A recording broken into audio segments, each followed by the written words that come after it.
दोस्तों नमस्कार, जय हिंद। क्रॉनिकल आईएएस के डिजिटल प्लेटफॉर्म पर आप सभी प्रतिभागियों का हार्दिक स्वागत एवं अभिनंदन है। जैसा कि आप जानते हैं, क्रॉनिकल आईएएस हमेशा शिक्षा और परीक्षा के क्षेत्र में नवाचार इनोवेशन को बढ़ावा देता है। उसी क्रम में क्रॉनिकल आईएएस द्वारा मध्य प्रदेश सिविल सेवा मुख्य परीक्षा को लेकर मॉडल प्रश्न पत्र अपने अभ्यर्थियों के लिए, दूर दराज के अभ्यर्थियों के लिए डिस्कस करने की एक नई श्रृंखला शुरू किया।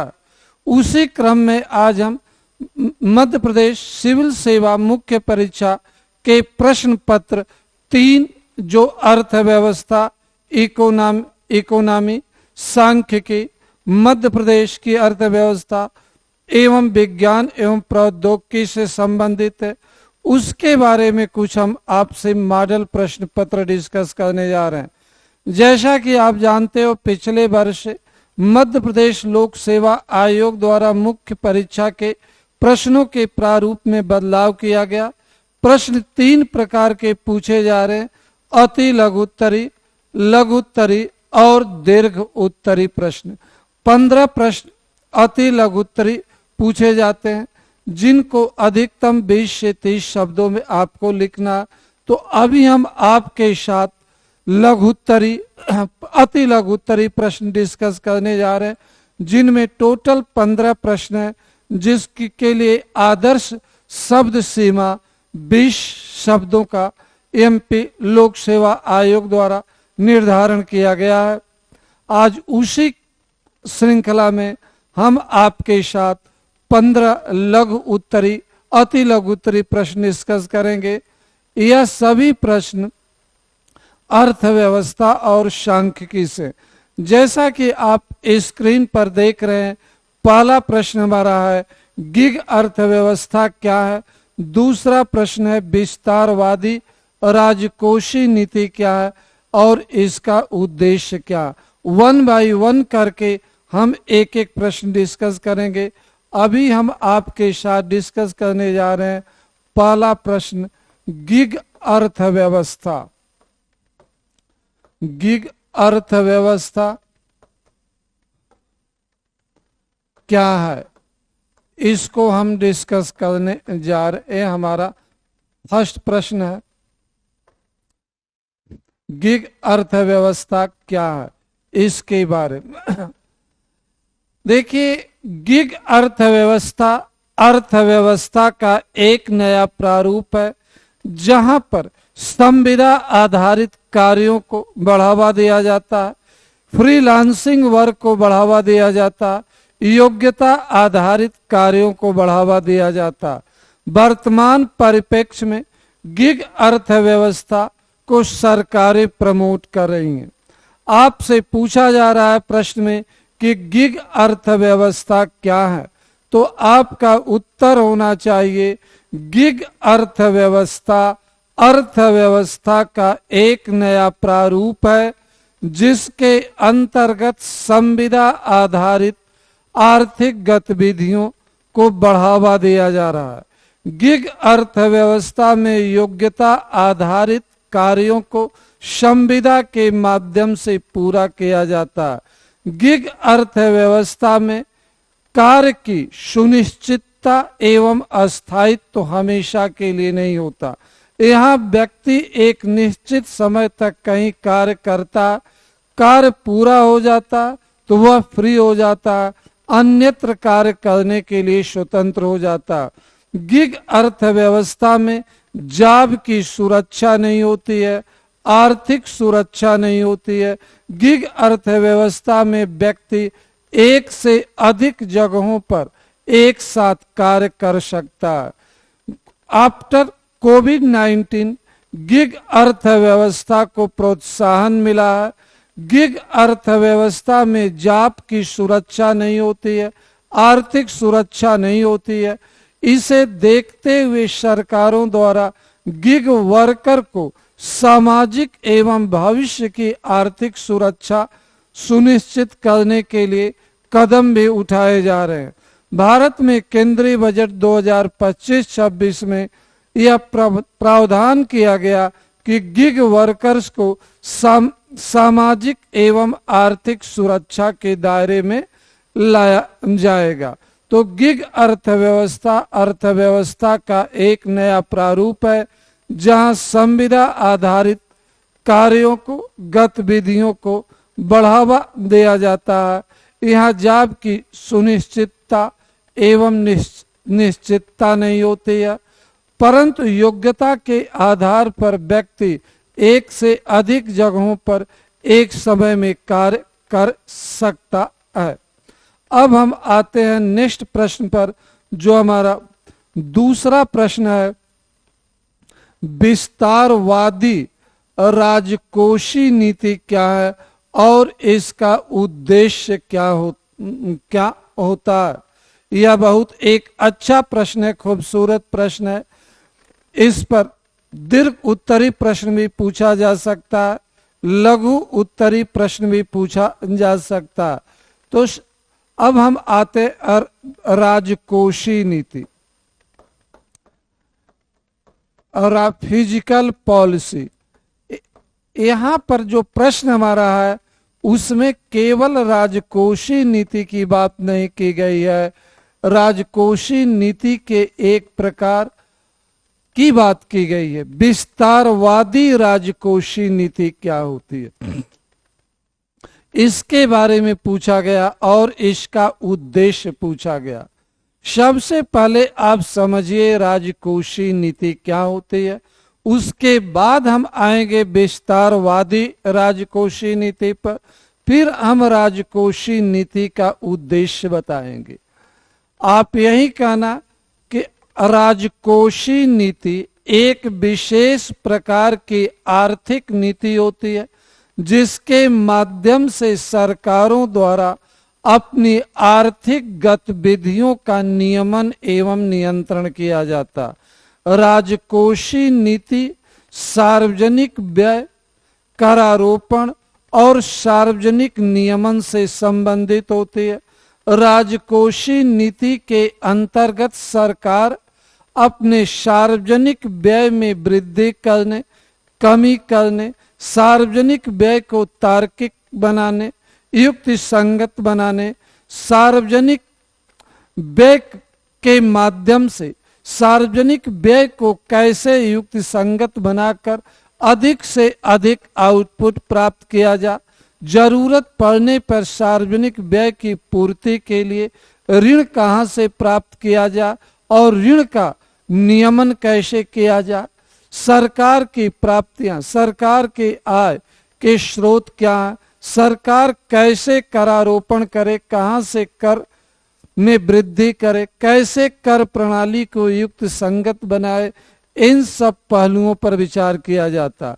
राजकोषीय नीति में सार्वजनिक व्यय, सार्वजनिक ऋण और करारोपण मुख्य बिंदु होते हैं। इनके माध्यम से सरकार विकास को बढ़ावा देती है, कल्याणकारी गतिविधियों को बढ़ावा देती है। इसके माध्यम से सरकार सामाजिक आर्थिक समस्याओं का समाधान करती है।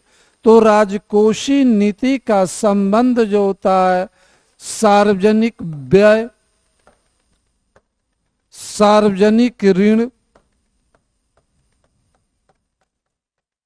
सार्वजनिक ऋण और करारोपण, इन तीन को सार्वजनिक, इन तीनों को राजकोषीय नीति के घटक के रूप में देखा जाता। राजकोषीय नीति सरकारों की होती है, केंद्र सरकार की भी अपनी राजकोषीय नीति होती है और राज्य सरकारों की भी। राजकोषीय नीति के माध्यम से सरकार विकासात्मक गतिविधियों को बढ़ावा देती है, सामाजिक आर्थिक समस्याओं का समाधान खोजती है, जन कल्याण को बढ़ावा देती है, सामाजिक सुरक्षा सुनिश्चित करती है और देश में एक नए प्रकार का आर्थिक वातावरण सृजित करने पर बल देती है। राजकोषीय नीति अल्पकालीन परिप्रेक्ष्य में भी घोषित की जाती है, दीर्घकालीन परिप्रेक्ष्य में भी राजकोषीय नीति संकुचित भी होती है, राजकोषीय नीति विस्तारवादी भी होती है।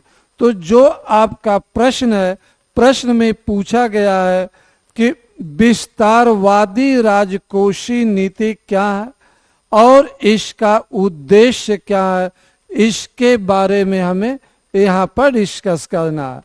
तो आपसे पूछा जाए कि विस्तारवादी राजकोषीय नीति क्या होती है, जैसा प्रश्न में पूछा गया, तो आप कहना ऐसी राजकोषीय नीति विस्तारवादी राजकोषीय नीति होती है जिसके अंतर्गत सरकार सार्वजनिक व्यय में वृद्धि करके करारोपण में कमी करके सरकार विकास को बढ़ावा देना चाहती है, उत्पादन को बढ़ावा देना चाहती है, रोजगार सृजन करना चाहती है।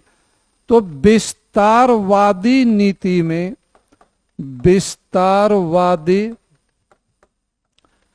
राजकोषीय नीति में, विस्तारवादी राजकोषीय सार्वजनिक व्यय में वृद्धि की जाती है, सार्वजनिक व्यय में वृद्धि की जाती है, वृद्धि की जाती है। सार्वजनिक निवेश बढ़ाया जाता, सार्वजनिक निवेश में वृद्धि की जाती है, वृद्धि की रणनीति अपनाई जाती है, रणनीति अपनाई जाती है।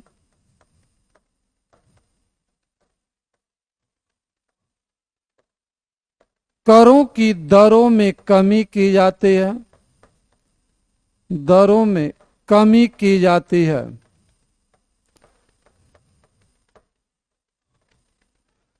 सरकार विस्तारवादी नीति के माध्यम से सार्वजनिक निवेश को प्रोत्साहित करती है, सार्वजनिक निवेश को बढ़ाकर उत्पादकीय गतिविधियों को बढ़ावा दिया जाता, लोगों की क्रय क्षमता में वृद्धि करने का प्रयास किया जाता, करों की दरों में कम करके लोगों की परचेजिंग पावर को बढ़ावा दिया जाता, कंपनियों को अधिक उत्पादन करने के लिए प्रोत्साहित किया जाता, बिक्री करने के लिए प्रोत्साहित किया जाता। विस्तारवादी नीति आर्थिक गतिविधियों को बढ़ावा देती है, उत्पादन को बढ़ावा देती है, व्यापार को बढ़ावा देती है। अब इस प्रश्न का सेकेंड पार्ट है कि विस्तारवादी राजकोषीय नीति का उद्देश्य क्या है। विस्तारवादी राजकोषीय नीति का उद्देश्य क्या है, राजकोषीय नीति का उद्देश्य देखिए, विस्तारवादी आर्थिक नीति का पहला उद्देश्य है आर्थिक विकास को बढ़ावा देना, आर्थिक विकास को बढ़ावा देना। दूसरा, गरीबी एवं बेरोजगारी जैसी समस्याओं का, बेरोजगारी जैसी समस्याओं का समाधान खोजना, समस्याओं का समाधान खोजना।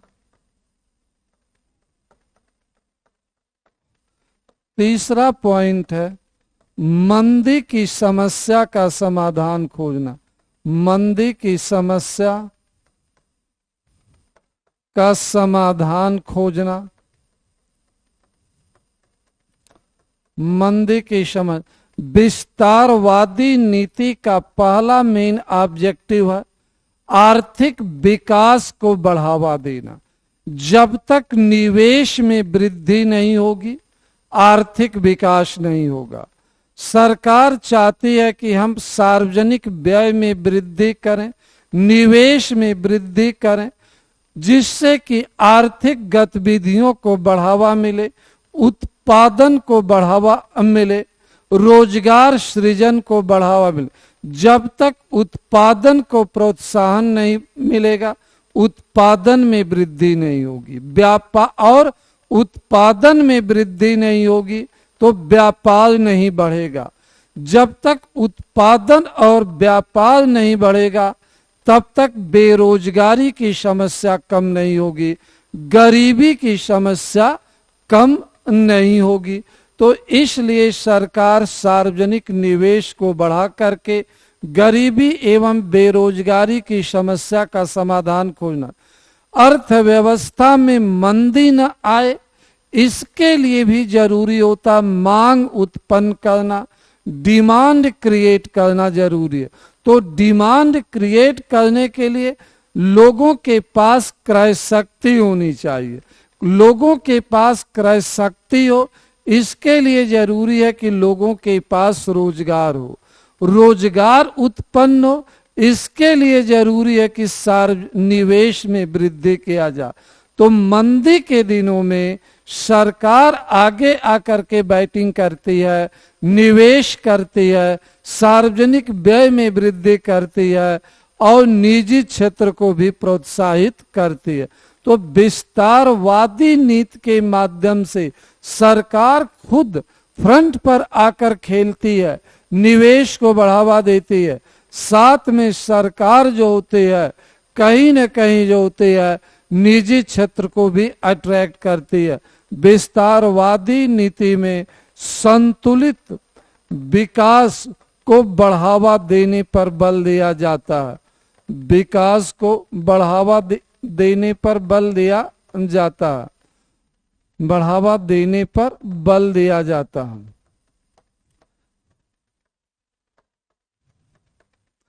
तो जब विस्तारवादी राजकोषीय नीति अपनाई जाती है तो इसके परिणाम स्वरूप सभी क्षेत्रों में आर्थिक गतिविधियों को संचालन किया जाता है, जिससे कि क्षेत्रीय असंतुलन दूर किया जा सके। जब भी किसी देश में समाज में क्षेत्रीय असंतुलन होता तो उसके कारण चुनौतियां उत्पन्न होती है। तो विस्तारवादी नीति जो होती है संतुलित विकास को बढ़ावा देने का काम करती है। अंडरस्टूड? किसी को कोई प्रॉब्लम? तो यह हमारा दूसरा प्रश्न था विस्तारवादी राजकोषीय नीति को लेकर के। अब हम आते हैं अपने तीसरे प्रश्न पर। जो तीसरा प्रश्न हमारा है आत्मनिर्भर मध्य प्रदेश रोड मैप के 5 मुख्य मंत्र। इस पर हम आते हैं, इसको हम डिस्कस करने जा रहे हैं। एक बहुत ही खूबसूरत प्रश्न है। इस पर अति लघु उत्तरी, लघु उत्तरी, दीर्घ उत्तरी सभी प्रश्न पूछे जा सकते हैं। तो जैसा कि हम मॉडल प्रश्न पत्र डिस्कस कर रहे हैं, इसमें अति लघु उत्तरी प्रश्न के रूप में दिया गया है कि आत्मनिर्भर मध्य प्रदेश रोड मैप के प्रमुख 5 मंत्र क्या है? के प्रमुख 5 मंत्र क्या है? हमें प्रश्न के अनुसार केवल इन 5 मंत्रों को बताना है, लेकिन थोड़ा सा इसकी पृष्ठभूमि और इसके बारे में हम बताने के बाद हम इस पर आएंगे। वर्ष 2020 में कोविड के कारण वैश्विक अर्थव्यवस्था दबाव में आ गई। भारतीय अर्थव्यवस्था पर भी दबाव पड़ना स्वाभाविक था। इसको देखते हुए प्रधानमंत्री महोदय ने मई 2020 में 12 मई 2020 को आत्मनिर्भर भारत अभियान की घोषणा की गई और राज्यों से अपील की गई कि वह राज्य स्तर पर भी अपने राज्य को आत्मनिर्भर बनाने के लिए एक रोड मैप तैयार करें, एक कार्य योजना तैयार करें जो भारत आत्मनिर्भर अभियान के समानार्थी हो। भारत आत्मनिर्भर भारत अभियान के अनुक्रम में राज्य सरकारें भी राज्य स्तर पर अपने राज्य को आत्मनिर्भर बनाने के लिए एक रोड मैप तैयार करें। इसके बाद सभी राज्यों ने इस दिशा में काम करना शुरू किया, परंतु मध्य प्रदेश ने सबसे पहले राज्य स्तर पर राज्य आत्मनिर्भर रोड मैप तैयार किया। मध्य प्रदेश के तत्कालीन मुख्यमंत्री शिवराज सिंह चौहान ने नवंबर 2020 में 12 नवंबर 2020 को मध्य प्रदेश आत्मनिर्भर अभियान की शुरुआत किया और मध्य प्रदेश सरकार द्वारा आत्मनिर्भर मध्य प्रदेश रोड मैप जारी किया गया। इसे मध्य प्रदेश सरकार ने 9 नवंबर 2020 को जारी किया। आपसे पूछा जाए कि आत्मनिर्भर मध्य प्रदेश रोड मैप क्या है, तो आप कहना कि आत्मनिर्भर मध्य प्रदेश रोड मैप विकास की एक रणनीति है जिसके माध्यम से मध्य प्रदेश को आत्मनिर्भर बनाने का लक्ष्य निर्धारित किया गया। इसके अंतर्गत आधारभूत ढांचे का निर्माण, सुशासन, शिक्षा और स्वास्थ्य तथा अर्थव्यवस्था एवं रोजगार जैसे क्षेत्रों में सतत विकास एवं सतत सुधार की प्रक्रिया को आगे बढ़ाने पर बल दिया गया।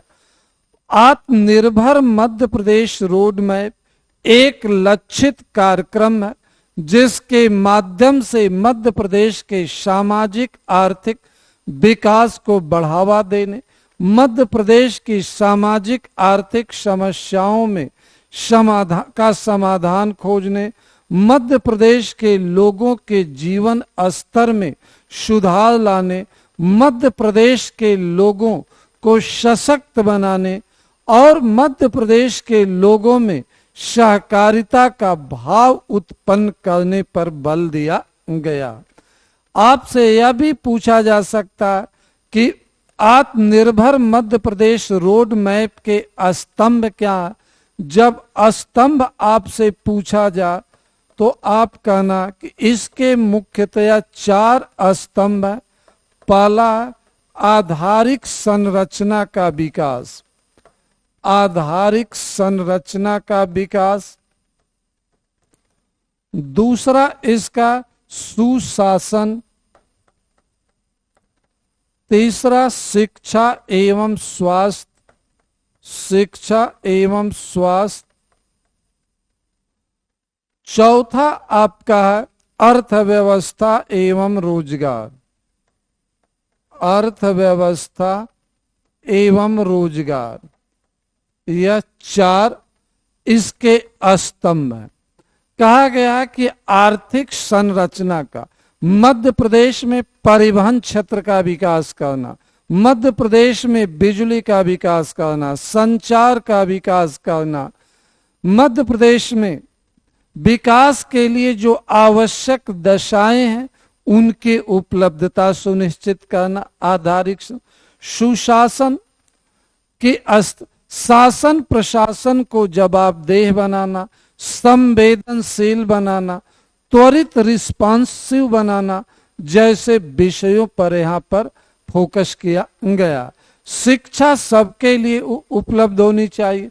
शिक्षा क्वालिटेटिव और क्वांटिटेटिव होने के साथ साथ एफोर्डेबल होनी चाहिए। शिक्षा गुणात्मक होनी चाहिए, मात्रात्मक होनी चाहिए और शिक्षा बहनी लागत पर उपलब्ध कराया जाना चाहिए। स्वास्थ्य सुविधाएं सबको मिलनी चाहिए। स्वास्थ्य सुविधाओं का विकास एवं विस्तार होना चाहिए। स्वास्थ्य सुविधाओं के संस्थागत ढांचा रिमोट एरिया में भी उपलब्ध होना चाहिए। स्वास्थ्य सुविधाएं बहनी होनी चाहिए, इस पर फोकस किया गया। फिर अर्थव्यवस्था एवं रोजगार, आर्थिक गतिविधियों को बढ़ावा दिया जा। इस माइक्रो स्मॉल मीडियम इंटरप्राइजेज को बढ़ावा दिया जा, आर्थिक गतिविधियों का विकेंद्रीकरण किया जा, रोजगार उत्पन्न किया जाए, इन पर बल दिया गया। यह इसके पिलर हैं, यह इसके जो है स्तंभ है। फिर इसके बाद आता है कि इसके 5 मुख्य मंत्र क्या है। 5 मंत्र क्या है, इस पर हम आपको डिस्कस कर। पहला मंत्र है CSR, जिसे शार्ट में कहा जाता है CSR। इसका मतलब है, C का मतलब कंपटीशन है, प्रतिस्पर्धा। प्रतिस्पर्धा। इसमें यस का मतलब है सस्टेनेबल, सततता, निरंतरता, सत। और आर का मतलब है विश्वास। पहला 5 मंत्रों को हम डिस्कस करेंगे।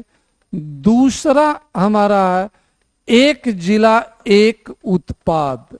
एक जिला एक उत्पाद। तीसरा मंत्र है सबके लिए कमाई, सबके लिए पढ़ाई और कमाई। सबके लिए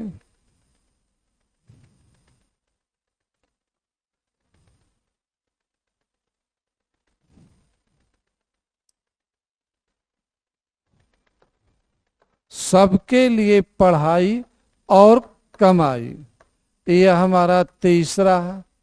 फिर इसके बाद चौथा आता vocal for local. Vocal for local. Vocal for local. और 5वां हमारा आता कृषि, अर्थव्यवस्था और रोजगार। यह 5 मंत्र है आत्मनिर्भर मध्य प्रदेश रोड मैप के। आप देख रहे हो पहले में क्या, प्रतिस्पर्धा है, सततता है और विश्वास है। कहा गया है कि कंपटीशन की भावना को उत्पन्न करनी। कंपटीशन लोगों के बीच सकारात्मक रूप में होना चाहिए। कंपटीशन आगे बढ़ने को लेकर होना चाहिए। कंपटीशन सहयोग करने के क्षेत्र में होना चाहिए। कंपटीशन सुधार के क्षेत्र में होना चाहिए। कंपटीशन के माध्यम से हम अपने लिविंग स्टैंडर्ड को बेहतर बनाएं, कैसे उत्पादन को बढ़ाएं, कैसे व्यापार को। तो यहाँ पर हेल्दी कंपटीशन की बात की गई है।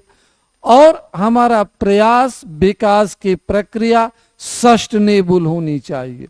हमने जो कुछ अचीव करना चाहते हैं, विकास करना चाहते हैं, अपने लक्ष्य को प्राप्त करना चाहते हैं, उसके लिए सतत रूप से हमको प्रयास करने की जरूरत है।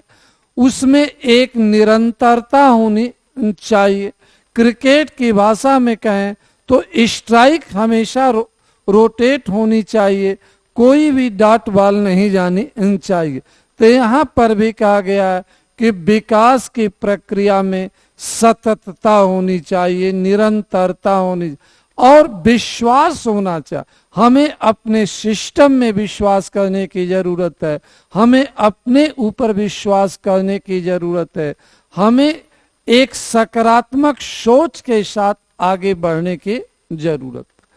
फिर है दूसरा मंत्र, एक जिला एक उत्पाद की जब बात आती है, 1 डिस्ट्रिक्ट 1 प्रोडक्ट की बात आती है, तो इसका उद्देश्य स्थानीय स्तर पर विकास को बढ़ावा देना, स्थानीय कौशल को प्रोत्साहन देना, स्थानीय प्रतिभा को सम्मान देना, स्थानीय संसाधनों का उपयोग करना।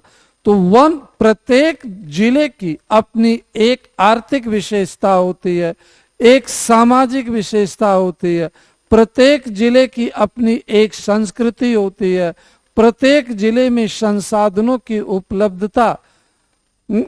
उपलब्धता का स्वरूप प्रारूप अलग होता है। तो इन सब को देखते हुए 1 डिस्ट्रिक्ट 1 प्रोडक्ट का कंसेप्ट लाया गया है। सबके लिए पढ़ाई और कमाई। यहाँ पर कहा गया है कि शिक्षा सर्वसुलभ होनी चाहिए, शिक्षा क्वालिटेटिव होनी चाहिए, शिक्षा क्वांटिटेटिव होनी चाहिए, शिक्षा एफोर्डेबल होनी चाहिए, शिक्षा रोजगार परक होनी चाहिए। शिक्षा एक ऐसा माध्यम है जिसके माध्यम से कोई भी व्यक्ति अपने लिविंग स्टैंडर्ड को इम्प्रूव कर सकता है, समाज में सम्मान प्राप्त कर सकता है, अपने और अपने परिवार की दशा और दिशा बदल सकता है। तो आत्मनिर्भर Madhya Pradesh mission road map का एक प्रमुख सबके लिए पढ़ाई और कमाई, मतलब शिक्षा सर्वसुलभ होगी, क्वालिटेटिव होगी, एफोर्डेबल होगी, रोजगार परक होगी, जिससे कि लोग अपने जीविकोपार्जन के लिए, अपने जीवन स्तर में सुधार के लिए रोजगार प्राप्त कर सके, स्वरोजगार के लिए आगे आ सके, अपनी प्रतिभा को बढ़ावा दे सके। नेक्स्ट पॉइंट है वोकल फॉर लोकल की बात आती है। हमें स्थानीय आधार पर कार्य करने हैं, हमें लोगों की आवाज बननी है। कहा गया वोकल फॉर लोकल, हमें लोकल जो स्थानीय लोग हैं उनकी आर्थिक समस्याओं, सामाजिक समस्याओं या उनकी जो भी समस्या, उसके समाधान के लिए हमें आगे आना, हमें परस्पर मिलकर कार्य करना, हमें सहकारिता के सिद्धांत पर आगे बढ़ना, हमें सहयोग करना, हमें सहयोग के माध्यम से विकास की एक नई इबारत लिखना। फिर नेक्स्ट है कृषि अर्थव्यवस्था और रोजगार। मध्य प्रदेश आत्मनिर्भर मध्य प्रदेश रोड मैप में कृषि को प्राथमिकता दी गई है। जैसा कि हम सबको मालूम है कि भारत एक कृषि प्रधान आज, हालांकि धीरे धीरे भारत में कृषि पर निर्भरता कम होती जा रही है। राष्ट्रीय जनगणना 2011 के अनुसार भारत में आज कृषि पर निर्भरता 54.5% है। अगर 2020 की जनगणना के आंकड़ा उपलब्ध होते थे और कम हो चुका होगा, लेकिन 2020 में हुई नहीं। अब जो अगली जनगणना 2027 में होगी तब तक ये आंकड़ा बहुत कम हो चुका होगा। तो आज एग्रीकल्चर सेक्टर एक इनोवेटिव सेक्टर के रूप में देखा जा रहा, सूर्योदय क्षेत्र के रूप में देखा जा रहा। कृषि अर्थव्यवस्था में सरकार इन्वेस्टमेंट को बढ़ावा दे रही है, इनोवेशन को बढ़ावा दे रही है, फूड प्रोसेसिंग इंडस्ट्रीज को बढ़ावा दे रही है, मेगा फूड पार्क के कंसेप्ट को बढ़ावा दे रही है, जिससे कि कृषि को प्राथमिक क्षेत्र से द्वितीयक क्षेत्र की ओर ले जाया जा, कृषि को उत्पादन से उद्योग की ओर ले जाया जा। तो सरकार आज कृषि क्षेत्र का विकास करके, कृषि क्षेत्र का संवर्धन करके, कृषि क्षेत्र में रोजगार के नए अवसर उत्पन्न करना चाहती है, जिससे कि हम कृषि क्षेत्र में विकास को बढ़ावा दे करके हम संपूर्ण अर्थव्यवस्था को विकास के पथ पर आगे ले जाएं। अब हम आगे बढ़ते हैं अगले क्वेश्चन की तरफ। अभी हमने मध्य प्रदेश आत्मनिर्भर मध्य प्रदेश रोड मैप है क्या, उसके स्तंभ क्या है, उसके मंत्र क्या है, उसके उद्देश्य क्या है, उसके बारे में हमने आपको डिस्कस किया। अब हमारा अगला प्रश्न है, चौथा प्रश्न है, नेशनल फैमिली हेल्थ सर्वे 5 के अनुसार मध्य प्रदेश में कुपोषण के स्थिति में क्या सुधार हुआ और राष्ट्रीय स्तर पर राज्य की क्या स्थिति रही है। बहुत ही एक अच्छा प्रश्न है। मध्य प्रदेश में कभी कुपोषण भी सर्वाधिक था, शिशु मृत्यु दर, बाल मृत्यु दर, बाल विवाह, सब गंभीर समस्याएं काफी थी। तो हम इसके बारे में अब हम चर्चा पर चर्चा आपके साथ करने जा रहे हैं। तो देखिए, नेशनल फैमिली हेल्थ सर्वे 5 2020-21 में हुआ था। इसके पहले 2015-16 में हुआ था। सामान्यतया यह सर्वे 5 वर्षों के अंतराल पर आयोजित किया जाता। इस सर्वे के माध्यम से सरकार लोगों की, परिवारों की सामाजिक शारीरिक स्थिति का पता लगाती है, उनके जीवन स्तर के बारे में, उनके रहन सहन के बारे में, और जो जनांकिकी दरें होती हैं उसके बारे में, शारीरिक और मानसिक स्थिति के बारे में सरकारें पता लगाती हैं। तो राष्ट्रीय फैमिली हेल्थ सर्वे 2005 के अनुसार मध्य प्रदेश में कुपोषण की स्थिति में पर्याप्त सुधार हुआ। मध्य प्रदेश में अति कुपोषण की जो समस्या थी उनमें 29 अति कुपोषण की जो समस्या मध्य प्रदेश में थे, कुपोषण, उसमें 29.3% का सुधार हुआ है। और मध्य प्रदेश का राज्यों और केंद्र शासित प्रदेशों में रैंकिंग देखें तो 2015-16 में मध्य प्रदेश की रैंकिंग 30 थी राज्य, और 2020-21 का सर्वे कहता है कि मध्य प्रदेश की रैंकिंग कम सुधर करके 17 पर आ चुकी है। मध्य प्रदेश ने अपने रैंकिंग में 13 अंकों का सुधार किया है। पहले मध्य प्रदेश अति कुपोषण के मामले में 30वें स्थान पर था, अब वह बेहतर परफॉर्मेंस कर रहा है और वह 17वें स्थान पर आ चुका है। मध्य प्रदेश में अति कुपोषण में 29.3% का सुधार हुआ, जो राष्ट्रीय स्तर पर जो सुधार हुआ उसकी तुलना में यह दोगुना।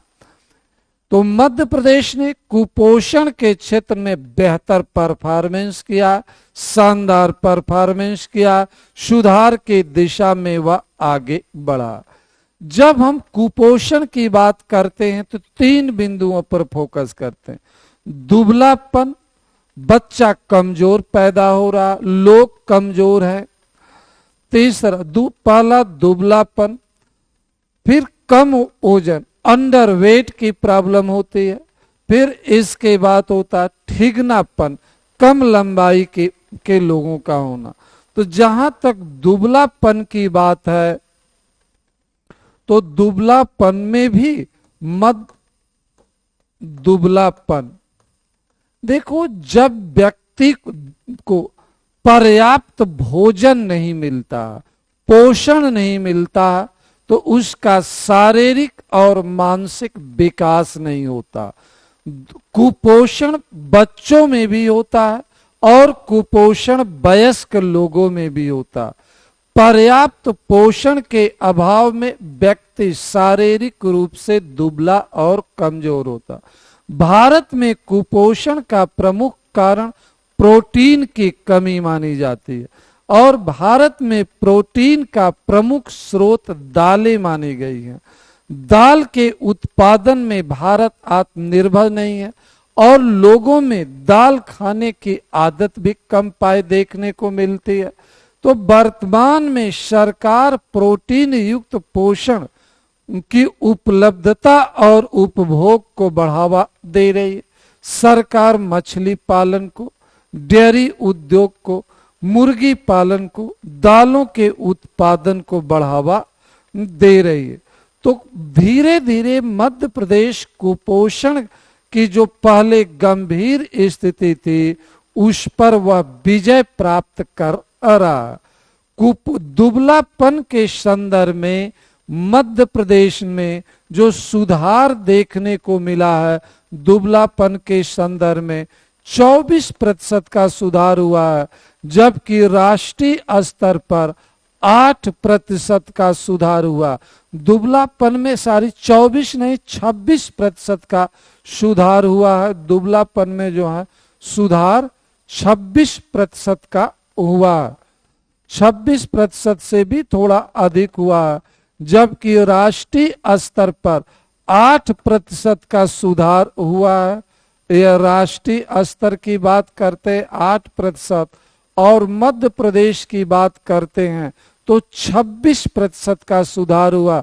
तो यहाँ पर भी मध्य प्रदेश का परफॉर्मेंस बेटर है। दुबलापन के संदर्भ में मध्य प्रदेश का जो स्थान ऑल इंडिया में है 24वां स्थान है। इसके पहले मध्य प्रदेश का स्थान 32वां था। जो हम नीचे लिख रहे हैं वह 2015-16 की बात कर रहे हैं, और यह 24वां जो हम आपको बता रहे हैं वह 2020-21 के आधार पर हम बात करें। कुपोषण का एक पैरामीटर मापने का यह भी होता अंडरवेट। अंडरवेट की समस्या बच्चों में भी होती है और वयस्क लोगों में भी होती है। जब व्यक्ति को पर्याप्त पोषण नहीं मिलता है, खाद्यान्न नहीं मिलता है, तो उस शारीरिक रूप से कमजोर होता है और उसका वेट भी कम होता। हालांकि वर्तमान में लोग डाइटिंग कर रहे हैं अपने वेट को कम करने के लिए कि हम, लेकिन कुपोषण के कारण जो वीकनेस आती है वह डाइटिंग के कारण वेट कम करने में दोनों में अंतर होता है। तो कुपोषण के कारण लोगों का शरीर कमजोर हो रहा, शारीरिक रूप से उनमें वृद्धि और वृद्धि हो जाती है। तो कुपोषण के कारण अंडरवेट, कम वजन के बच्चे भी पैदा होते हैं और वयस्क लोगों में भी कुपोषण होता है। तो कम वेट के संदर्भ में, कम वजन के संदर्भ की जब हम बात करते हैं तो यहाँ पर भी मध्य प्रदेश ने जो है राष्ट्रीय स्तर पर जो सुधार हुआ है उसकी तुलना में बेहतर परफॉर्मेंस किया। मध्य प्रदेश में जो सुधार हुआ 22.9% हुआ है, और राष्ट्रीय स्तर पर जो सुधार हुआ है वह 10.3%। या आप देखो तो एमपी में 22.9% और नेशनल लेवल पर राष्ट्रीय स्तर पर 10.3% की सुधार हुआ। रैंकिंग की बात करें तो मध्य प्रदेश की रैंकिंग वर्तमान में 31 है, इसके पहले 33 थी। यह 31 वर्तमान की बात कर रहा, 33 2015-16 की बात। तो कम ओजन के संदर्भ में भी मध्य प्रदेश जो है आगे लगातार बढ़ रहा है। मध्य प्रदेश लगातार बेहतर परफॉर्मेंस का। ठिगनापन की बात करते हैं, बौनापन भी जिसे कहा जाता कि कुपोषण के कारण जो होता है व्यक्ति का विकास रुक जाता है, शारीरिक ग्रोथ रुक जाती है कुपोषण के कारण। तो मध्य प्रदेश में यह सुधार देखने को मिला है। मध्य प्रदेश में जो सुधार हुआ 15% का हुआ, जबकि राष्ट्रीय स्तर पर सुधार हुआ 7.8%। तो यहाँ पर भी मध्य प्रदेश की स्थिति बेहतर है। स्थान की बात करते हैं तो ऑल इंडिया में वर्तमान में मध्य प्रदेश का स्थान 30 है, जबकि पिछले सर्वे में 32 स्थान की, यह 30 वर्तमान की बात कर रहा, 2020-21 के सर्वे की बात कर रहा, और यह जो होता 2015। तो आप देखो कि रैंकिंग में भी मध्य प्रदेश ने सुधार लाया है। और ग्रास इंप्रूवमेंट की भी बात करते हैं तो मध्य प्रदेश में सुधार देखने को मिलता है। इसके अलावा मध्य प्रदेश में लिंगानुपात, सेक्स रेशियो में भी वृद्धि हुई है। वयस्क लिंगा अनुपात पहले 948 था, यह सुधार करके जो आपका जो हो गया वयस्क लिंगा अनुपात मध्य प्रदेश में 970 हो चुका है। और बाल लिंगा अनुपात, शिशु लिंगा अनुपात की बात करते हैं तो यह 927 से सुधार करके 956, यह क्या है, वयस्क लिंगा अनुपात है। वयस्क लिंगा अनुपात, लिंगानुपात, और यह है शिशु लिंगानुपात, शिशु लिंगानुपात। यहाँ पर आप देख रहे हैं सकारात्मक परिवर्तन आया। कभी मध्य प्रदेश को बाल विवाह की राजधानी विश्व बैंक ने कहा था, तो मध्य प्रदेश में बाल विवाह में भी गिरावट आई है। यह सर्वे का था, मध्य प्रदेश में बाल विवाह में 28.7% की गिरावट आई है, जबकि राष्ट्रीय स्तर पर यह गिरावट 13.18%। यहाँ पर भी देखो तो मध्य प्रदेश का परफॉर्मेंस राष्ट्रीय औसत से बेहतर है। तो नेशनल फैमिली हेल्थ सर्वे 5 के अनुसार मध्य प्रदेश में सामाजिक आर्थिक क्षेत्र में बेहतर परफॉर्मेंस देखने को मिल रहा। मध्य प्रदेश में कुपोषण के क्षेत्र में काफी सुधार देखने को मिल रहा। मध्य प्रदेश में कहीं न कहीं जो है एक सकारात्मक परिवर्तन दिखाई पड़ा और मध्य प्रदेश की रैंकिंग भी राष्ट्रीय स्तर पर में बेहतर हो रही है। इसका श्रेय मध्य प्रदेश की सरकार और मध्य प्रदेश के लोगों को जाता है। अब हम अगले प्रश्न की तरफ हम बढ़ते हैं। जो अगला प्रश्न हमारा है,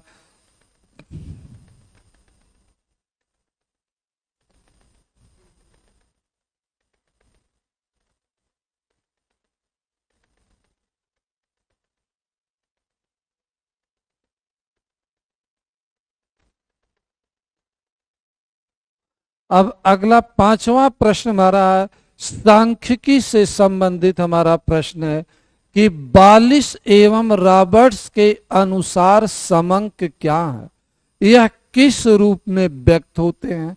यह स्टैटिस्टिक से प्रश्न है कि बालिश और रॉबर्ट्स 2 सांख्यिकी थे, स्टैटिशियन थे। इन्होंने समंक की परिभाषा दी है। उस परिभाषा के बारे में यहाँ पर पूछा गया है।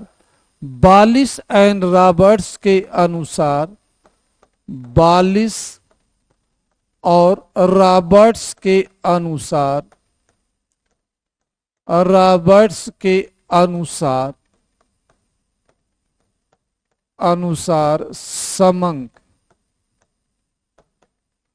समंक का मतलब डाटा, आंकड़ा।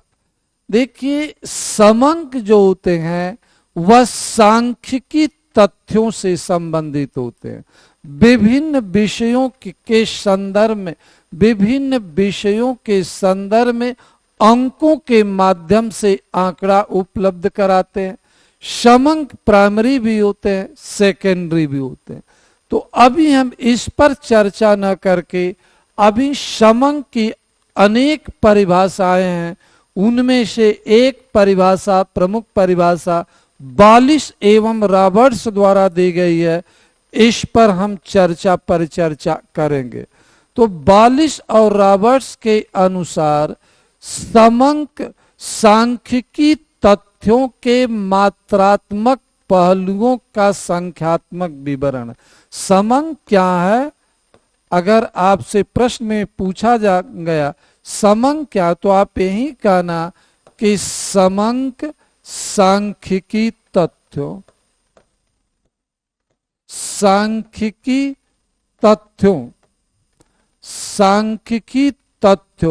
के मात्रात्मक पहलुओं, सांख्यिकी तथ्यों के मात्रात्मक पहलुओं का संख्यात्मक विवरण है।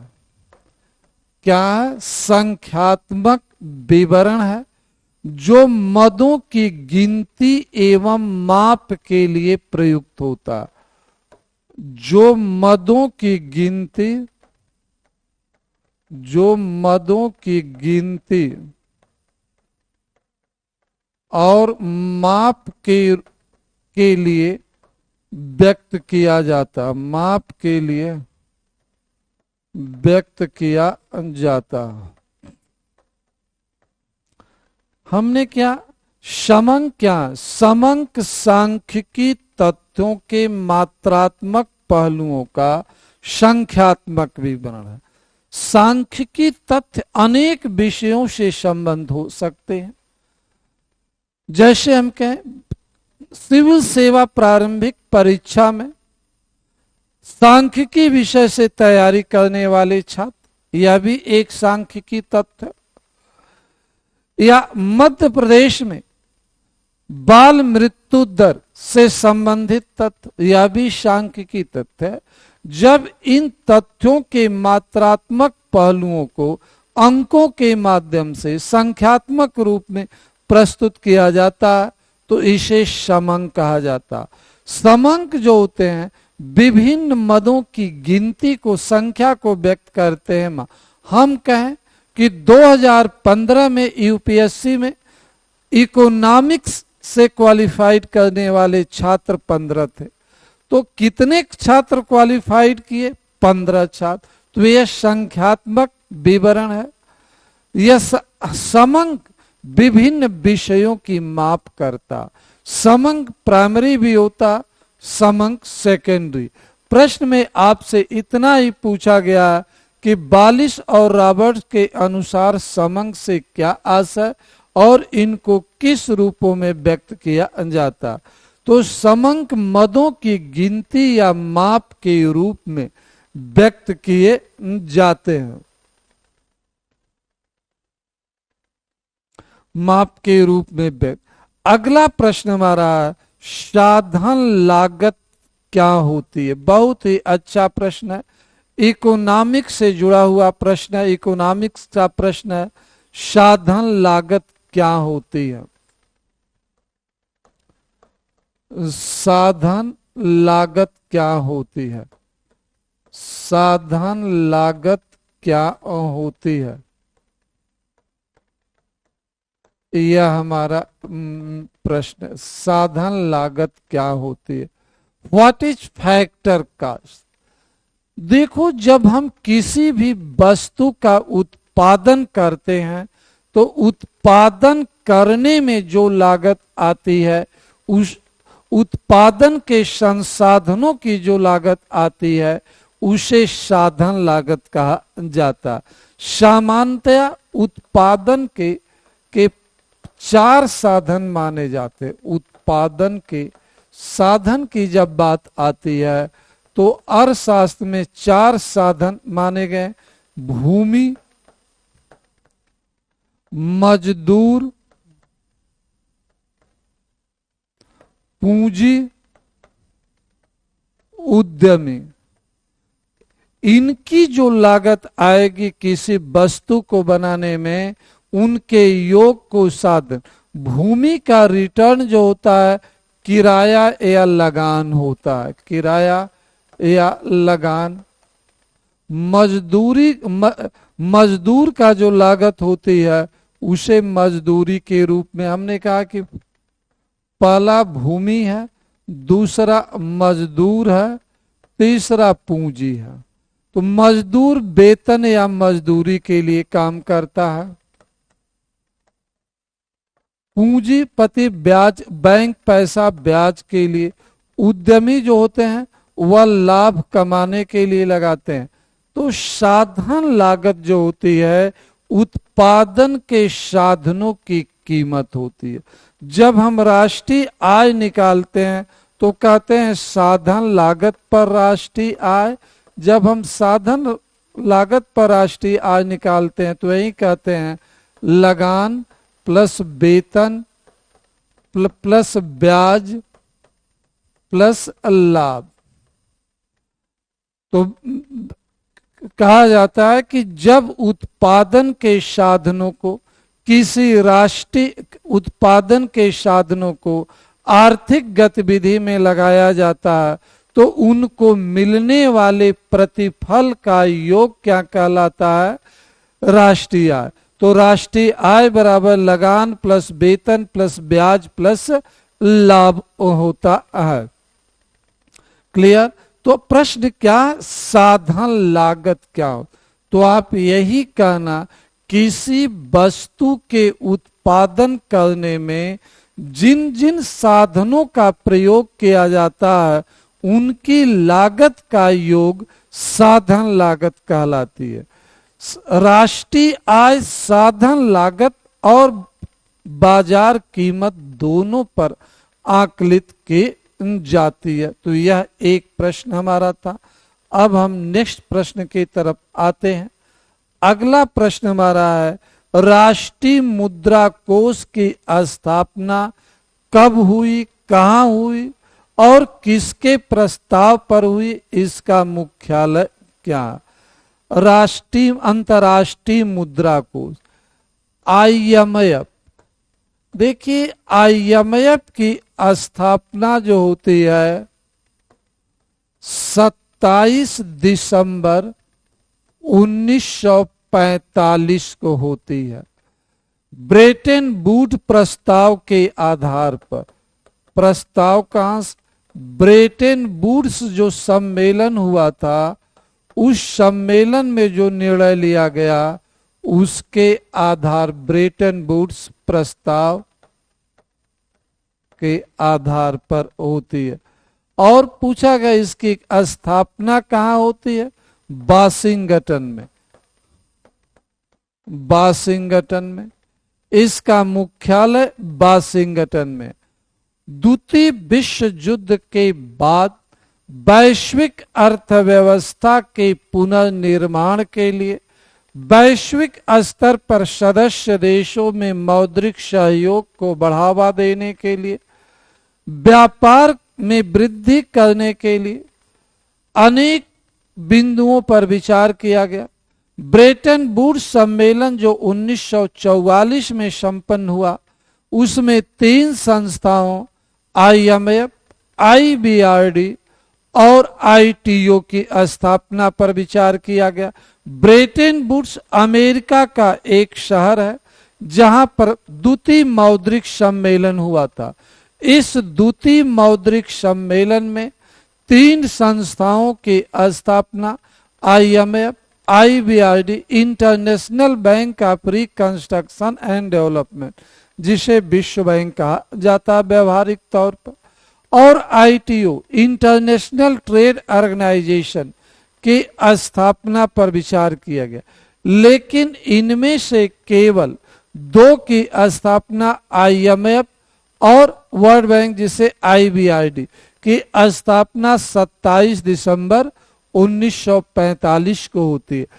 स्थापना इसकी 27 दिसंबर 1945 को होती है, लेकिन IMF जो होता है काम करना शुरू करता है मार्च 1947 में शुरू करता है। इस पर हम IMF के बारे में हम अगले लघु उत्तरी या दीर्घ उत्तरी में हम और डिटेल में डिस्कस करें। IMF का मुख्यालय संयुक्त राज्य अमेरिका के वाशिंगटन DC में है। अब नेक्स्ट प्रश्न की तरफ हम बढ़ते हैं।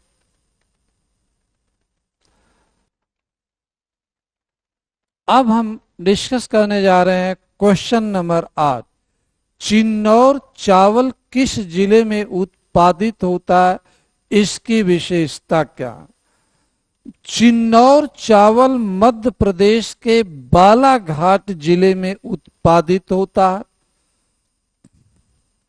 चिन्नौर चावल जो है मध्य प्रदेश के बालाघाट जिले में उत्पादित होता है। यह मध्य प्रदेश के बालाघाट जिले में उत्पादित होता है। प्रश्न में पूछा गया है कि यह किस जिले में उत्पादित होता है, तो आप कहना बालाघाट जिले में, मध्य प्रदेश के बालाघाट जिले में उत्पादित होता। यह मध्य प्रदेश का पहला कृषि उत्पाद है जिसे GI टैग मिला हुआ। इस चावल की विशेषता यह होती है कि यह खुशबूदार होता है, चमकीला होता है। जब चावल तैयार होता है तब भी इसमें से खुशबू निकलती है, जब चावल कच्चा होता तब भी इसमें से खुशबू। तो चिन्नौर चावल जो होता है खुशबूदार होता है, चमकीला होता है, और यह जो होता तलवार की तरह इसका जो सिर जो होता नोकीला होता। चिन्नौर चावल मध्य प्रदेश के क्षेत्र में ही उत्पादित होता। बालाघाट को मध्य प्रदेश को चावल का कटोरा भी कहा जाता है। अब हम आते हैं नेक्स्ट प्रश्न पर, हम आते हैं।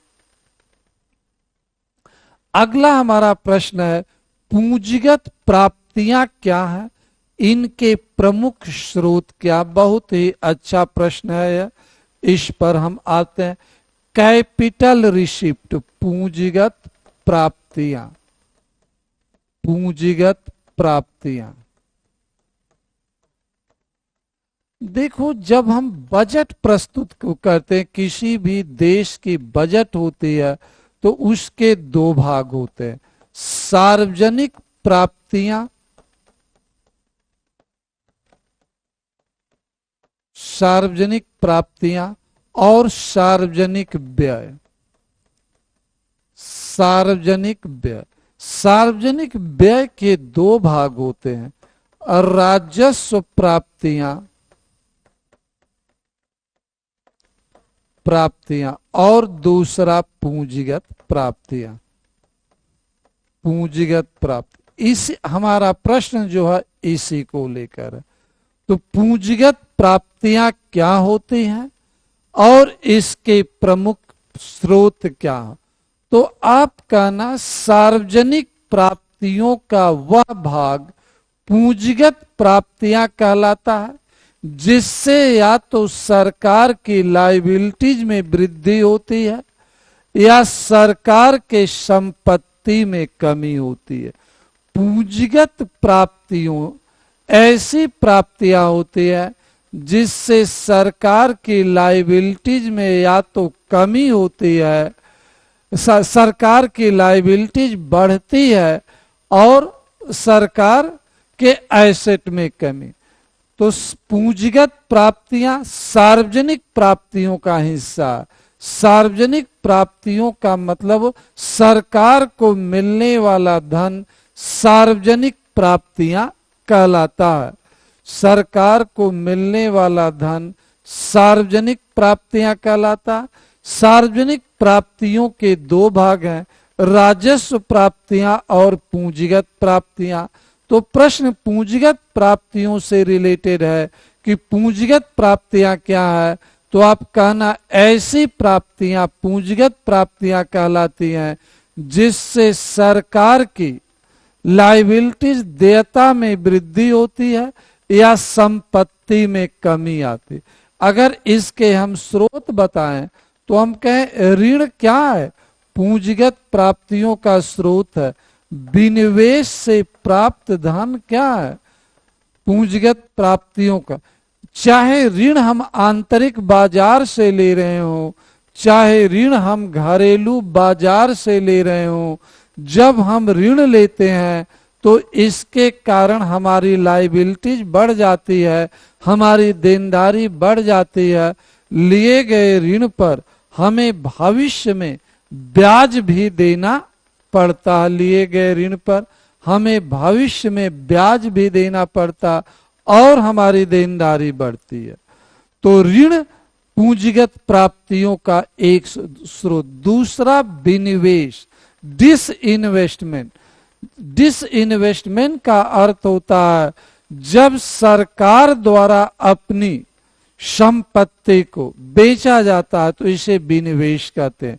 विभिन्न सरकारी उपक्रमों में, विभिन्न सरकारी उपक्रमों में सरकार की जो हिस्सेदारी होती है उसमें सरकार द्वारा जब कटौती की जाती है, उस मतलब कटौती का सेंस है बेचा जाता है, कमी की जाती है, तो उसे विनिवेश कहा जाता। तो आप कहना विनिवेश वह प्रक्रिया है जिसके अंतर्गत सरकार द्वारा सार्वजनिक क्षेत्र के उपक्रमों में अपनी हिस्सेदारी को कम की जाती है, उसे विनिवेश कहा जाता है। क्लियर हुआ। तो पूंजीगत प्राप्तियों के मुख्य स्रोत ऋण और विनिवेश होते हैं। या तो हम ऋण के माध्यम से पूंजीगत प्राप्तियां प्राप्त करते हैं या अपनी संपत्तियों को बेच करके सरकार आगे के अपने खर्चों को पूरा करने के लिए धन प्राप्त करती है। तो एक बार फिर हम रिपीट करें कि पूंजीगत प्राप्तियां सार्वजनिक प्राप्तियों का हिस्सा होती है। ऐसी सार्वजनिक प्राप्तियां पूंजीगत प्राप्तियां कहलाती है जिससे सरकार की या तो लायबिलिटीज बढ़ती है या सरकार की संपत्ति में कमी आती है। अब हम अगले प्रश्न पर हम चलते हैं। हमारा जो है प्रश्न नंबर 10 है, सांख्यिकी से रिलेटेड प्रश्न है कि केंद्रीय प्रवृत्ति की माप क्या है, इसके कौन कौन से प्रमुख प्रारूप प्रचलित होते हैं। मेजर ऑफ सेंट्रल टेंडेंसी, केंद्रीय प्रवृत्ति की माप, केंद्रीय प्रवृत्ति की माप, केंद्रीय प्रवृत्ति की माप है। इसमें दो पूछा गया है कि केंद्रीय प्रवृत्ति की मापों से क्या आशय है और केंद्रीय प्रवृत्ति की मापें क्या क्या है। देखिए, जैसे मेजर ऑफ सेंट्रल टेंडेंसी, जैसा कि इसके नाम से स्पष्ट है कि कोई एक सेंट्रल पॉइंट है जिसके इर्द गिर्द पूरा श्रृंखला घूम रही है, तो आप कहना कि केंद्रीय प्रवृत्ति की मापें समंकमाला, जो सीरीज है, जो आंकड़ों की श्रृंखला है, केंद्रीय प्रवृत्ति की मापें से आशय समंकमाला के उस मूल्य से है जिसके इर्द गिर्द चारों तरफ समंकमाला घूमती है। वस्तुतः केंद्रीय प्रवृत्ति की माप एक माध्य होती है। माध्य के चारों ओर समंकमाला के मूल्य फैले होते हैं, वितरित होते हैं। यह समंकमाला के अधिकतम और न्यूनतम मूल्यों का माध्य होती है। समंक, अगर हम कहें कि केंद्रीय प्रवृत्ति की माप जो होती है पूरे समंकमाला के औसत को व्यक्त करती है, तो गलत नहीं। यह समंकमाला का एक केंद्रीय बिंदु होता जिसके चारों तरफ जो होता समंकमाला के मान वितरित होते। जैसे थोड़ा हट करके हम एग्जाम्पल दें तो हम कहें कि भारतीय राजनीति में या संसदीय शासन प्रणाली में प्रधानमंत्री के इर्द गिर्द ही मंत्रियों का समूह होता, शासन प्रशासन घूमता रहता। प्रधानमंत्री केंद्रीय प्रवृत्ति की माप है। तो एक हम सामान्य एग्जाम्पल लेकर समझाने का प्रयास किया। आपसे पूछा जाता है कि केंद्रीय प्रवृत्ति की माप से क्या आशा है, तो आप कहना कि केंद्रीय प्रवृत्ति की माप से आशय समंकमाला के उस मूल्य से है जिसके चारों ओर समंकमाला के मूल्य वितरित होते हैं। यह समंकमाला के अधिकतम और न्यूनतम मूल्य का मान होती है। मुख्य तौर पर केंद्रीय प्रवृत्ति की माप तीन प्रकार, माध्य, माध्यिका और बहुलक, यह तीन केंद्रीय प्रवृत्ति की मापें मुख्य। Mean, median and mark. जब माध्य की बात की जाती है तो arithmetic mean, geometrical mean, harmonic mean, समानांतर माध्य, गुणोत्तर माध्य और हरात्मक माध्य जो होता है यह माध्यिका, बहुलक।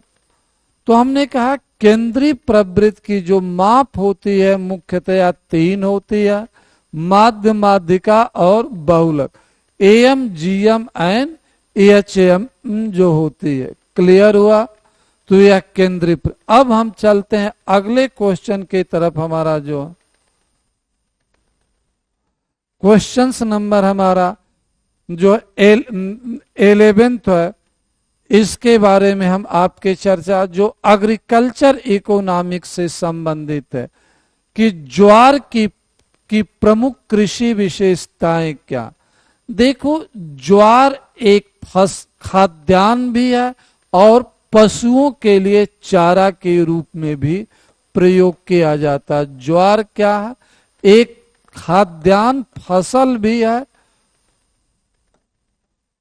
खाद्यान्न फसल भी है और पशुओं के लिए चारा के रूप में भी प्रयोग किया जाता है। वर्तमान में ज्वार को 9 प्रमुख जो मोटे अनाज हैं उनमें सम्मिलित किया गया है।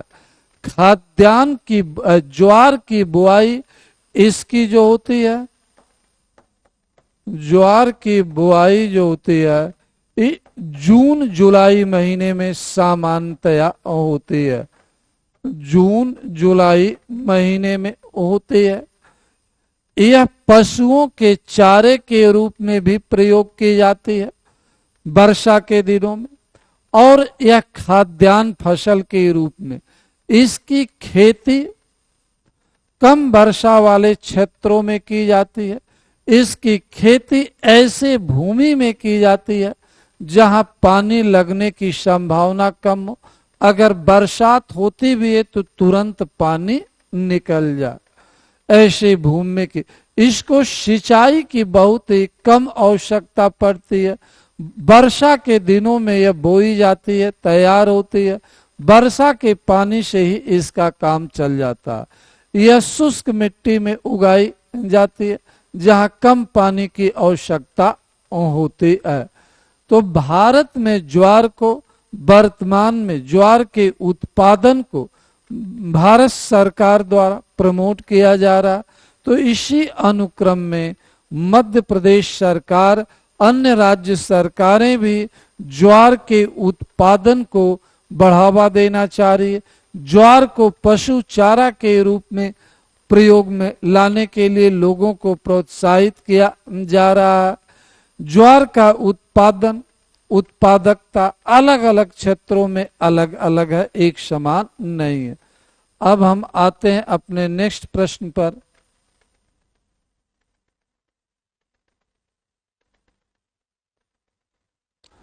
अगला प्रश्न हमारा क्वेश्चन नंबर 12 है, ई श्रम पोर्टल कब प्रारंभ हुआ, इसका उद्देश्य क्या है, इसकी विशेषता क्या है। ई श्रम पोर्टल, 3 प्रश्न इसमें पूछा गया।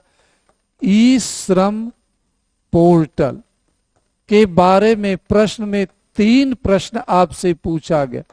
कब प्रारंभ हुआ, एक प्रश्न यह है, कब प्रारंभ। दूसरा, उद्देश्य क्या है, और तीसरा है विशेषता क्या है।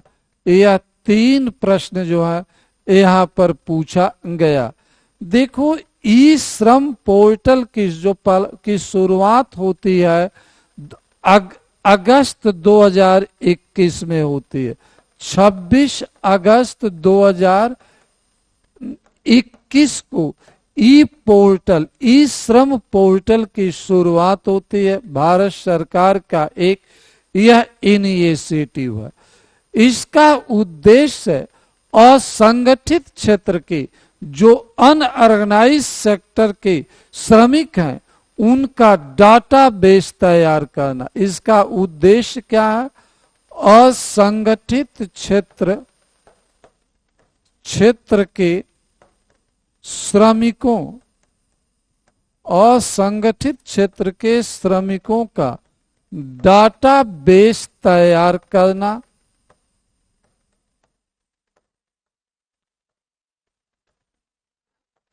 करना, जिससे कि उन्हें सामाजिक सुरक्षा योजनाओं का लाभ मिल सके, उन्हें सामाजिक सुरक्षा योजनाओं तक पहुंचना आसान हो सके।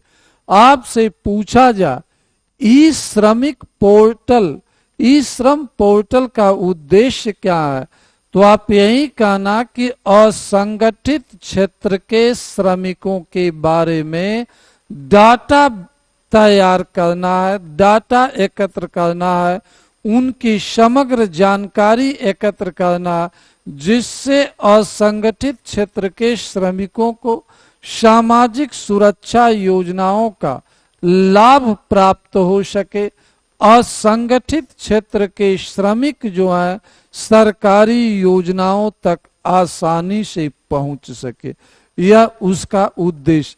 जब विशेषता की बात आती है तो कहा जाता है कि इस श्रम पोर्टल के माध्यम से सभी असंगठित क्षेत्र के श्रमिकों को एक यूनिवर्सल अकाउंट नंबर दिया जाता है और एक ई श्रम कार्ड, यहाँ दो दे, एक सार्वभौमिक खाता संख्या आवंटित की जाती है और दूसरा ई श्रम कार्ड उन्हें दिया जाता है, जिसके माध्यम से उन्हें रोजगार प्राप्त करने, सामाजिक सुरक्षा योजनाओं का लाभ प्राप्त करने में उनको सहायता मिलती है। तो कहने यह योजना भारत सरकार द्वारा असंगठित क्षेत्र के श्रमिकों को सामाजिक सुरक्षा प्रदान करके उनके जीवन स्तर में सुधार लाने को लेकर के चलाई जा रही है। अब हम नेक्स्ट प्रश्न पर आते हैं, जो क्वेश्चन नंबर 13 है। अंतर्देशीय कंटेनर डिपो क्या है, इसके प्रमुख कार्य क्या है तथा मध्य प्रदेश में यह कहाँ कहाँ स्थित है। अंतर्देशीय कंटेनर इनलैंड कंटेनर डिपो क्या, इसका मुख्य कार्य क्या, मध्य प्रदेश में कहाँ कहाँ यह स्थित है। इस पर आईसीडी इनलैंड कंटेनर डिपो प्रायः कंटेनर बंदरगाहों पर होते हैं, लेकिन इनलैंड कंटेनर डिपो, अंतर्देशीय कंटेनर डिपो एक विशेष प्रकार की भंडारण सुविधा है जो देश के अंदर बंदरगाहों से दूर स्थापित की जाती है।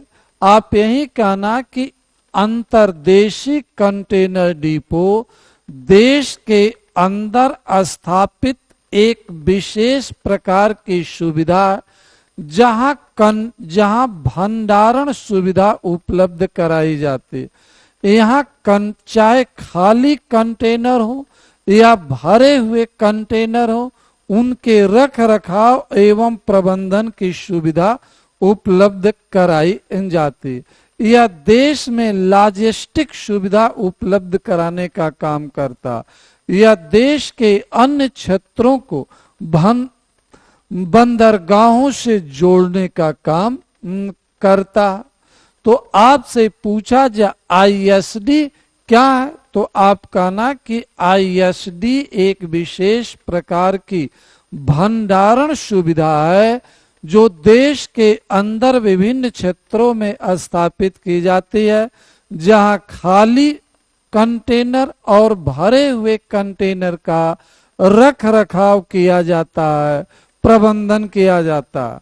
इसका मुख्य कार्य है कंटेनरों को एकत्र करना, उनका रख रखाव करना, उनका भंडारण करना, उनको खाली करना होता। यह सीमा शुल्क निकासी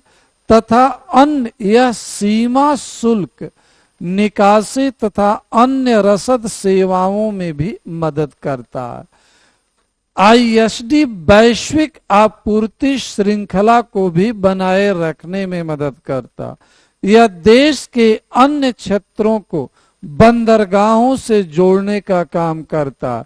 यह बंदरगाहों पर या बंदरगाहों के आसपास भीड़ को कम करने का काम करता।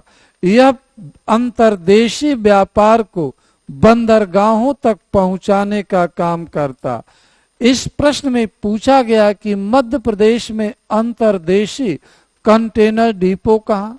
भोपाल और इंदौर में मुख्य रूप से अंतर्देशीय कंटेनर डिपो मध्य प्रदेश में स्थापित किए गए हैं।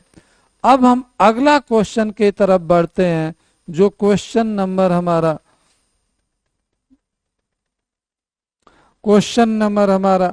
14 है लालिमा अभियान क्या है, इसका शुभारंभ कब किया गया। इसमें भी दो प्रश्न। पहला कि लालिमा अभियान, तीन पार्ट है। लालिमा अभियान क्या है, कब प्रारंभ हुआ, इसका उद्देश्य क्या है। लालिमा अभियान क्या है, सबसे पहला कि लालिमा अभियान क्या है।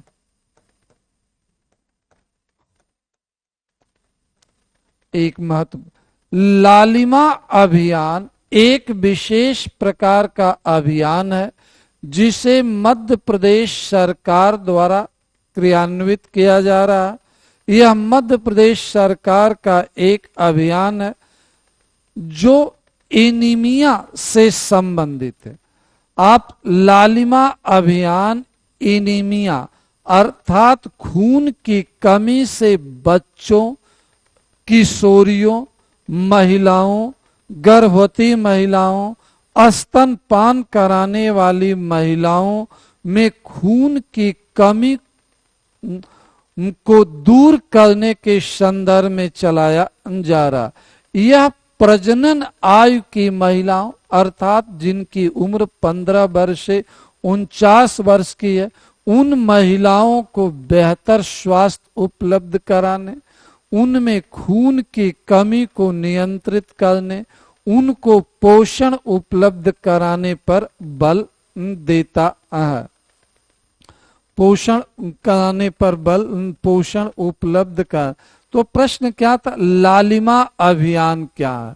तो लालिमा अभियान मध्य प्रदेश सरकार द्वारा एनीमिया के संदर्भ में चलाया गया एक अभियान है। यह अभियान 1 नवंबर 2016 से चलाया जा रहा है। यह अभियान कब से चलाया जा रहा है, यह अभियान 1 नवंबर 2016 से चलाया जा रहा है।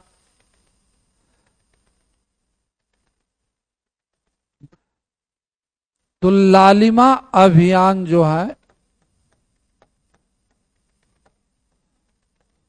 किसका, मध्य प्रदेश सरकार द्वारा, मध्य प्रदेश सरकार द्वारा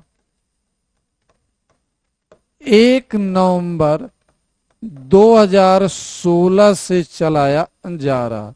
इसका संबंध एनीमिया को रोकने से है, एनीमिया बीमारी को नियंत्रित करने से, जिसका संबंध खून की कमी से होता। तो लालिमा अभियान मध्य प्रदेश सरकार का एक अभियान है जिसका संबंध एनीमिया से है, जिसका उद्देश्य बच्चों में, गर्भवती महिलाओं में, स्तनपान कराने वाली माताओं में, किशोरियों में खून की कमी की जो समस्या है उसका समाधान करना। यह अभियान प्रजनन आयु वर्ग की महिलाएं अर्थात जिनकी उम्र 15 से 49 वर्ष के बीच है, उनको बेहतर स्वास्थ्य उपलब्ध कराने, किशोरियों को पोषण सुविधा उपलब्ध कराने, जागरूकता उपलब्ध कराने पर केंद्रित है। यह अभियान एनीमिया को नियंत्रित करने के लिए चलाया जा रहा। अब हम अति लघुत्तरी प्रश्न में, जो हमारा आखिरी प्रश्न है, प्रश्न नंबर 15 है 1.15, यादृच्छिक परीक्षण से क्या आशा है और इसके परिणाम को किस प्रकार परिभाषित किया जाता। What is random sampling. यहाँ पर देखो सैंपलिंग के अनेक प्रारूप होते हैं। यहाँ पर यादृच्छिक परीक्षण, यादृच्छिक परीक्षण, रैंडम सैंपलिंग के बारे में आपसे पूछा जा रहा। रैंडम सैंपलिंग, सैंपलिंग के बारे में यहां पर प्रश्न किया गया। रैंडम सैंपलिंग, देखिए यादृच्छिक सैंपलिंग, सैंपलिंग का वह विधि है, वह प्रारूप है जिसमें समग्र में से किसी का भी चयन किया जा सकता है। सांख्यिकी में कुल को समग्र या जनसंख्या नाम से संबोधित किया जाता। तो रैंडम सैंपलिंग में से होता है कि समग्र में से कुछ का चयन करके उस कुछ का चयन करके उसका अध्ययन किया जाता है और उसके माध्यम से निष्कर्ष निकाला जाता। यहाँ जो सैंपल सेलेक्ट किए जाते हैं बिना किसी पूर्वाग्रह के, बिना किसी बायसनेस के सेलेक्ट किए जाते हैं। अगर सपोज दैट मान लो किसी क्लास में 100 छात्र हैं तो किसी भी छात्र के सैंपल के रूप में सेलेक्ट होने की संभावना, जैसे हमने कहा कि हमें 100 छात्रों के बारे में अध्ययन करना, तो हम इनमें से कोई भी किसी भी 10 छात्र को ले सकते हैं। हमने कहा कि इन 100 छात्रों के बारे में सेलेक्ट करना है कि 100 छात्रों के बारे में जानकारी प्राप्त करनी है कि वह ऑनलाइन टीचिंग को पसंद करते हैं या नहीं। तो हम 100 छात्रों के बारे में 1 to 1 करके नहीं पूछेंगे, हम सैंपल लेंगे। 100 में से हम 10 का सैंपल ले लिए, 5 का सैंपल ले लिए, 20 का सैंपल ले लिए। सैंपल लेते समय किसी का भी चयन किया जा सकता। हम किसी के भी प्रति कोई पूर्वाग्रह नहीं रखते हैं, बायस नहीं होते हैं। तो यहाँ पर समग्र में से, कुल में से किसी के भी सैंपल के रूप में सेलेक्ट होने का अवसर होता। और यहाँ पर जो रिजल्ट निकलते हैं वह निष्कर्ष के, हमने 10 छात्रों के बारे में अध्ययन किया तो 10 छात्रों से जो हम रिजल्ट प्राप्त करेंगे उसे संपूर्ण समग्र के प्रवृत्ति के बारे में हमने 10 छात्रों के बारे में अध्ययन किया, पाया कि 8 छात्र ऑनलाइन टीचिंग को प्रेफर करते हैं, तो हमारा निष्कर्ष होगा कि 80% छात्र ऑनलाइन टीचिंग को प्रेफर करते हैं, 20% छात्र जो होते हैं प्रेफर नहीं करते। तो यहाँ पर जो निष्कर्ष निकलता एक संभावित परिणामों का सेट होता। जैसे हमने कहा कि 80% जो होते हैं वह क्या 80% ऑनलाइन टीचिंग को पसंद करते हैं, 20% नहीं। तो 80 और 20 क्या सेट है। हम जितनी बार एक्सपेरिमेंट करेंगे जरूरी नहीं है कि सब बार रिजल्ट सेम आए, अलग अलग रिजल्ट आने की भी संभावना होती है। और प्रत्येक परिणाम की अपनी एक विशिष्टता होती है, प्रत्येक परिणाम की एक अपनी विशेषता होती है। हर एक्सपेरिमेंट से एक अलग जानकारी मिलती है। क्लियर हुआ। तो यह आपसे पूछा जाता है कि यादृच्छिक परीक्षण क्या है, रैंडम सैंपलिंग क्या है, तो आप कहना कि सैंपलिंग का वह प्रारूप यादृच्छिक परीक्षण कहलाता है जब समग्र में से बिना किसी पूर्वाग्रह के, बिना किसी पक्षपात के हम कुछ का चयन करते हैं और उस पर एक्सपेरिमेंट करते हैं और उससे जो रिजल्ट आता है उसके आधार पर हम समग्र के बारे में निष्कर्ष निकालते हैं। यहाँ हम कुछ से संपूर्ण के बारे में निष्कर्ष निकालते हैं। यहाँ पर जो परिणाम प्राप्त होता है वह संभावनाओं का एक सेट होता है। जितनी बार हम प्रयोग करते हैं उतना हमें अलग अलग रिजल्ट मिलता है। क्लियर हुआ। तो यह अभी हमने अति लघुत्तरी प्रश्न हमने डिस्कस किया। अब इसके बाद हम आपके साथ जो हमारा 3rd प्रश्न पत्र है मध्य प्रदेश लोक सिविल सेवा मुख्य परीक्षा का, उसमें दूसरा खंड होता है लघु उत्तरी प्रश्न का, जिसमें आपको 10 प्रश्न पूछे जाते हैं और लघु उत्तरी प्रश्न जो होते हैं वह आपके शब्द सीमा 60 अंकों की होती है, 60 शब्दों की सीमा होती है और प्रत्येक प्रश्न जो होते हैं 7 अंकों के होते हैं। जो अति लघुत्तरी प्रश्न होता है यह 2-2 अंक के पूछे जाते हैं। 15 प्रश्न होते हैं जो 23 अंक के होते हैं। लघु उत्तरी प्रश्न 10 प्रश्न पूछे जाते हैं, 70 अंकों के होते हैं। यहाँ पर आदर्श सीमा 20 शब्द होती है और यहाँ पर जो होती है 60 शब्द होती है।